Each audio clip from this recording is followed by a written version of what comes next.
नमस्कार दर्शक बंधु ओडिया प्राइम टीवी रे आपण मानक पुणी थे स्वागत। महाकुंभ रे सामिल हेबे राष्ट्रपति द्रौपदी मुर्मू आज संगम रे पकाइबे आस्थार बुड़।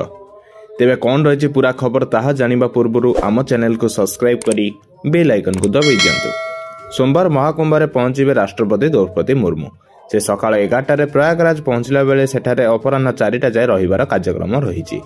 एही समय रे संगम नोच पहुंची त्रिवेणी संगम रे पवित्र स्नान एवं पूजा करिवे महामहिम। परे अक्षय वट और बड़े हनुमान मंदिर दर्शन करने सहित पूजार्चना करिवार कार्यक्रम मध्य रहिछि। राष्ट्रपति डिजिटल महाकुंभ अनुभव क्षेत्र अवलोकन करेंगे। सेठारे महाकुंभ मेला संपर्क में विस्तृत तथ्य प्रजुक्ति माध्यम उपलब्ध।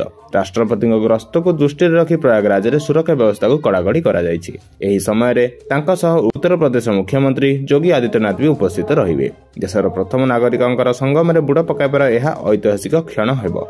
या पूर्व देशर प्रथम राष्ट्रपति डॉ राजेंद्र प्रसाद कुंभ में पवित्र बुड़ मारिथिले। तेबे यह थिला आजिर बड़ अपडेट। तेबे एही बारी खबर प्रथमे जानिया पई आम चैनल सह जोड़ी होई रुहंतु। धन्यवाद।